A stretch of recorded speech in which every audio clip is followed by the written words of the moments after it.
mata hatiku, terang dalam jiwaku, hingga aku dapat melihat perbuatan tanganmu.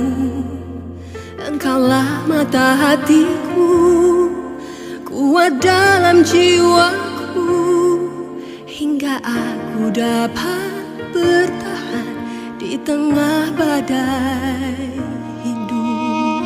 Kau yang ku percaya, kekuatanku di dalam-Mu. Takkan ku takut, bersama-Mu Bapa, pelita jalan. Kasih karunia menyertai kamu dan damai sejahtera dari Tuhan Allah Bapa kita dan dari anaknya Tuhan Yesus Kristus. Amin. Selamat pagi bagi saudaraku yang dikasihi oleh Tuhan Yesus Kristus. Salam bahagia dan penuh sukacita, salam sehat dan salam bagi kita semua. Sahabat yang baik hati, marilah kita menggunakan waktu sejenak untuk berdoa, membaca dan merenungkan firman Tuhan sebagai sumber kekuatan, inspirasi dan motivasi bagi kita. Firman Tuhan untuk kita dengarkan dan renungkan pada hari ini, Senin tanggal 4 Oktober 2021, tertulis di dalam Yohanes pasal 6 ayat 47. Demikian dikatakan firman Tuhan, Aku berkata kepadamu, sesungguhnya barang siapa percaya, ia mempunyai hidup yang kekal. Molo di bibelta di dogma songonon, natutu situtudo nahudokon Tuhamu, na porsea ido naunggabe na puna hanguluan na saliling-lilingna. Saudara-saudara yang terkasih di dalam nama Tuhan Yesus Kristus, dari semua penulis Alkitab yang beragam, Yohanes yang paling banyak menggunakan ungkapan kehidupan kekal. Istilah ini muncul 13 kali di Injil Yohanes dan 6 kali lagi di surat pertama Yohanes.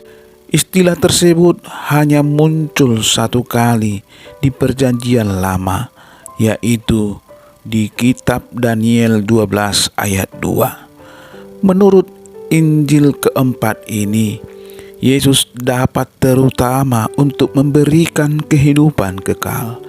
Pertama, hal ini mengandung arti tentu saja bahwa belum memilikinya. Tidak ada sesuatu pun yang dimiliki oleh manusia yang bersifat kekal, tidak juga jiwa atau roh yang melayang kembali ke kekekalan. Kita tidak secara alami memiliki kehidupan kekal. Itu adalah sesuatu yang datang dari atas. Kedua, kehidupan kekal diberikan hanya kepada satu kelompok khusus orang, mereka yang percaya di dalam atau kepada Yesus Kristus. Kehidupan kekal hanyalah untuk orang percaya. Sesungguhnya barang siapa percaya, ia mempunyai hidup yang kekal. Na porsea ido naunggabe na puna hanguluan nasa liling-lilingna. Dan di dalam Yohanes pasal 3 ayat 36 dikatakan, barang siapa percaya kepada anak, ia beroleh kehidupan yang kekal. Tetapi barang siapa tidak taat kepada anak, ia tidak akan melihat hidup. Naung dapotan hanguluan nasa liling-liling nado na makapursiai anaki. Alay naso mangoloi anaki dang idaw ni i hanguluan. ketika Yesus berbicara tentang memiliki kehidupan kekal, ia menggunakan bentuk kalimat kekinian atau present tense yang menunjukkan bahwa kehidupan kekal adalah sesuatu yang dimiliki orang Kristen di sini dan kini. Namun demikian, kita mungkin terkejut apabila belajar tentang orang-orang yang memiliki kehidupan kekal sekarang pada saat ini juga. Karena meskipun memiliki kehidupan kekal saat ini, kita akan tetap mati. Sebab inilah kehendak Bapakku, yaitu supaya setiap orang yang melihat Anak dan yang percaya kepadanya beroleh hidup yang kekal, dan supaya aku membangkitkannya pada akhir zaman. Yohanes 6 ayat 40. Meskipun orang-orang percaya itu mati, mereka tidak musnah. Mereka akan bangkit pada saat kebangkitan, karena Yesus adalah kebangkitan dan hidup. Barang siapa percaya kepadaku, ia akan hidup walaupun ia sudah mati. Yohanes pasal 11 ayat 25. Dari pernyataan Yesus ini, kita dapat berkesimpulan adanya sebuah perbedaan antara keabadian dengan kehidupan kekal. Keabadian dalam Alkitab memiliki makna kuantitatif dan merujuk pada keberadaan yang tak pernah berakhir. Sementara kehidupan kekal memiliki makna kualitatif. Ia menjadi kekal karena diberikan oleh Allah yang kekal.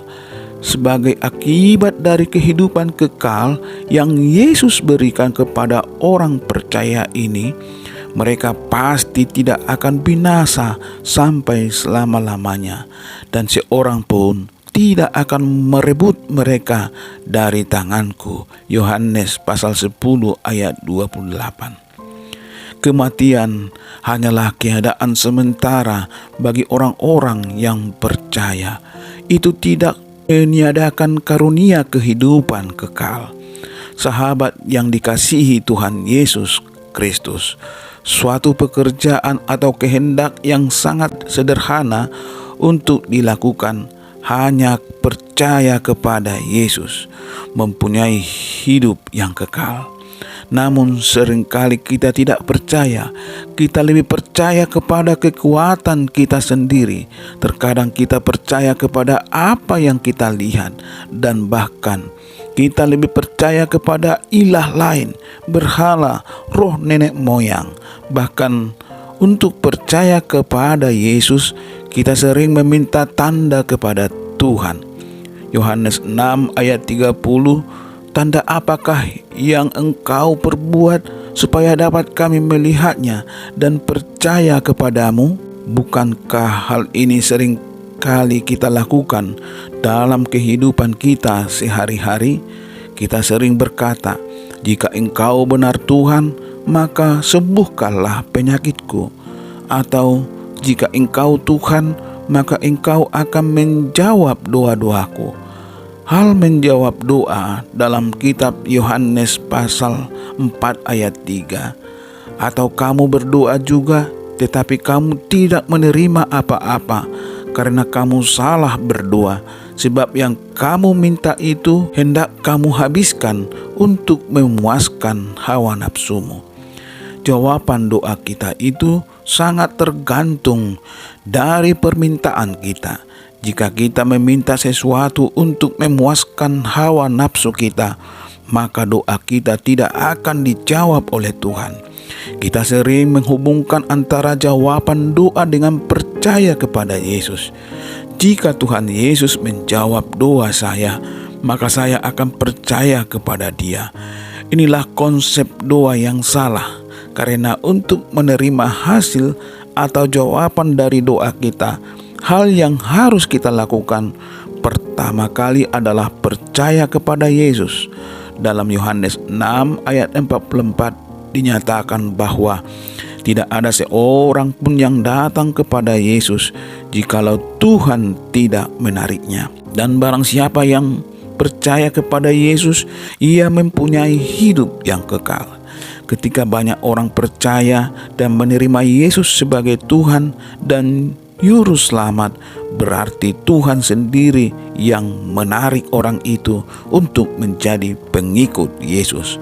Yohanes 15 ayat 16. Berbahagialah kita yang percaya kepada Yesus yang memberi hidup yang kekal. Amin. Marilah kita berdoa. Bapa yang di sorga, yang kami sembah dan puji di dalam nama Tuhan Yesus Kristus, terima kasih telah menjumpaiku dan membuka hatiku untuk mengenal dan percaya bahwa Engkaulah Tuhan, Juru Selamat dan pemberi hidup yang kekal.